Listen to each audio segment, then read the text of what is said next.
বিসিবির সভাপতি হয়েই কি গঠনতন্ত্র ভাঙলেন আমিনুল ইসলাম বুলবুল? বৃহস্পতিবার সন্ধ্যায় এক সংবাদ বিজ্ঞপ্তিতে জানানো হয়, বুলবুলের অ্যাডভাইজর কমিটিতে ৩ জনকে উপদেষ্টা হিসেবে মনোনীত করা হয়েছে।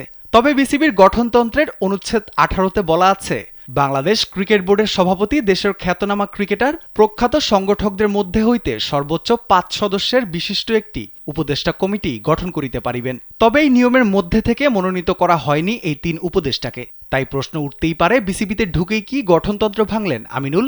অবশ্যই ৩ উপদেষ্টা নিজেদের পেশায় বেশ সাফল্যের সাথেই সুনাম কুড়িয়েছেন। পর্যটন খাত বিশেষজ্ঞ সাখাওয়াত হোসেনকে ক্রিকেট পর্যটন উপদেষ্টা হিসেবে মনোনীত করা হয়েছে। এই অঙ্গনে কাজ করে জাতীয় ও আন্তর্জাতিক পর্যায়ে পুরস্কারও পেয়েছেন তিনি। আর ক্রিকেট উপদেষ্টা হিসেবে মনোনীত করা হয়েছে আবিদ হোসেন সামিকে। তিনি একজন ক্রীড়া সাংবাদিক এবং ক্রিকেট বিশ্লেষক। প্রেসিডেন্টস কমিটির আইন উপদেষ্টার দায়িত্ব দেওয়া হয়েছে আইন বিশেষজ্ঞ ব্যারিস্টার শাইখ মাহাদিকে।